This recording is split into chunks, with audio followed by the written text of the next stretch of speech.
മാന്യ പ്രേക്ഷകർക്ക് ബ്രൈറ്റ് ന്യൂസിലേക്ക് സ്വാഗതം.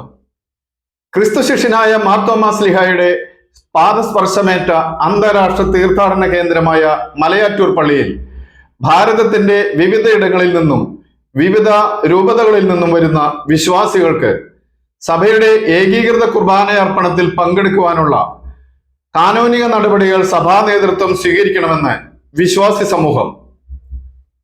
വിശദമായ വാർത്തകളിലേക്ക്. ക്രൈസ്തവ സഭാ ചരിത്രത്തിൽ വളരെയധികം പ്രാധാന്യമുള്ള ദേവാലയമാണ് മലയാറ്റൂർ സെന്റ് തോമസ് പള്ളി.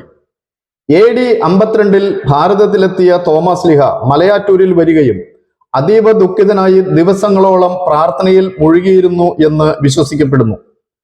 തോമസ് ശ്ലീഹ പാറയിൽ തൊട്ടപ്പോൾ പൊൻകുരിശ് ഉയർന്നു വന്നുവെന്ന് ഐതിഹ്യം. ഇപ്പോൾ സ്ഥാപിച്ചിട്ടുള്ള പൊൻകുരിശ് ഇതിന്റെ പ്രതീകമായാണ് നിലകൊള്ളുന്നത്. മലയാറ്റൂർ മലയിലെ ചാപ്പൽ ഇന്നുള്ളതിൽ വെച്ച് ഏറ്റവും കൂടുതൽ 500 വർഷം പഴക്കമുള്ളതാണ്. ആനകുത്തിയ പള്ളി എന്നറിയപ്പെടുന്ന മലയാറ്റൂർ പഴയ പള്ളി AD 1595 സ്ഥാപിക്കപ്പെട്ടതാണ്. ക്രിസ്തുവിന്റെ ശിഷ്യനായ തോമസ് ശ്ലീഹായുടെ നാമധേയത്തിൽ മലയാറ്റൂർ മലയിൽ സ്ഥാപിക്കപ്പെട്ടിട്ടുള്ള നസ്രാണി ദേവാലയമാണ് സെന്റ് തോമസ് പള്ളി. ഓരോ വർഷവും മലയാറ്റൂർ തിരുനാളിന് 10,000-കണക്കിന് തീർത്ഥാടകരാണ് എത്തിച്ചേരുന്നത്.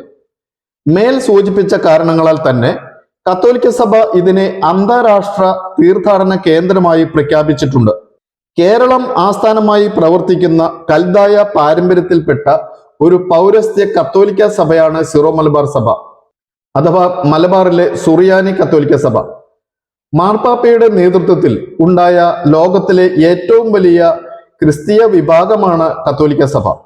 യേശുക്രിസ്തുവിനാൽ സ്ഥാപിതമായ ഏക വിശുദ്ധ സഭയാണിതെന്നും മെത്രാന്മാർ കൈവപ്പ് വഴി തങ്ങൾക്ക് ലഭിക്കുന്ന അധികാരത്താൽ സത്യവിശ്വാസം തുടർന്ന് പരിപാലിക്കുന്നുവെന്നും സഭയുടെ ഭൗമിക തലവനായ മാർപ്പാപ്പ വിശുദ്ധ പത്രോസിന്റെ പിൻഗാമിയാണെന്നും കത്തോലിക്ക സഭ പഠിപ്പിക്കുന്നു.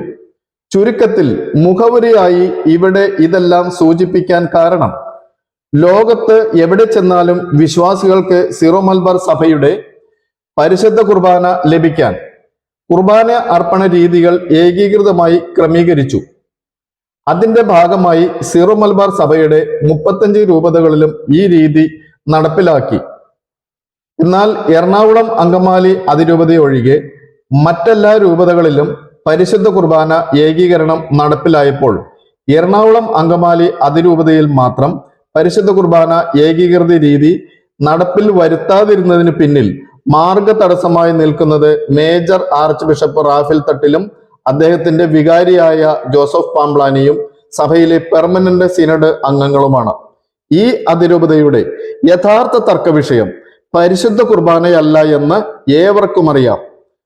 കുറുക്കന്റെ കണ്ണ് കോഴിക്കൂട്ടിലെന്ന പോലെ അതിരൂപതയുടെ സ്വത്തും അധികാരവും ഉന്നം വെച്ച് നിൽക്കുന്ന മെത്രാന്മാരും വൈദികരുമാണ് സഭയെ തകർക്കുവാനും സഭയെ തളർത്തുവാനും ഇറങ്ങിത്തിരിച്ചിട്ടുള്ളത്. ഇതിന്റെ യാഥാർത്ഥ്യം സഭാ നേതൃത്വം മനസ്സിലാക്കി മലയാറ്റൂർ തീർത്ഥാടനത്തിനായി വരുന്ന വിശ്വാസികൾക്ക് മലയാറ്റൂർ പള്ളിയിൽ സഭയുടെ നിയമാനുസൃത പരിശുദ്ധ കുർബാന ലഭിക്കത്തക്ക വിധം വിശ്വാസികളുടെ അവകാശങ്ങളെ നിഷേധിക്കാതെ മലയാറ്റൂർ തീർത്ഥാടന കേന്ദ്രത്തിൽ ഈ നോമ്പ് കാലത്തെങ്കിലും പുതുക്കിയ ആരാധനക്രമ രീതി നടപ്പിൽ വരുത്തുവാൻ സഭാ നേതൃത്വം തയ്യാറാകണം. ഇതിന് തടസ്സമായി നിൽക്കുന്ന സഭാവിരോധിയായ ഫാദർ ജോസ് ഒഴലക്കാട്ടിനെ മാറ്റി പകരം മറ്റൊരു വികാരിയെ നിയമിക്കണം എന്നാണ് എറണാകുളം അങ്കമാലി അതിരൂപതയിലെ ഒരു പാരമ്പര്യ ക്രൈസ്തവ വിശ്വാസി എന്ന നിലയിൽ പറയുവാനുള്ളത്. ഇതിന് കഴിയാത്ത ദുർബലമായ സഭാ നേതൃത്വം സഭയെ ഇനിയും സമൂഹത്തിൽ നാണം കെടുത്താതെ എത്രയും വേഗം രാജിവെച്ചൊഴിയണം. ബ്രൈറ്റ് ന്യൂസ് ചാനൽ സബ്സ്ക്രൈബ് ചെയ്യാത്ത പ്രേക്ഷകർ ദയവായി ചാനൽ ലൈക്ക് ചെയ്യുക, ഷെയർ ചെയ്യുക, സബ്സ്ക്രൈബ് ചെയ്യുക. ബ്രൈറ്റ് ന്യൂസിലൂടെ നിങ്ങൾക്കും വാർത്തകൾ നൽകാം. വിളിക്കുക 9495603035. News desk bright news.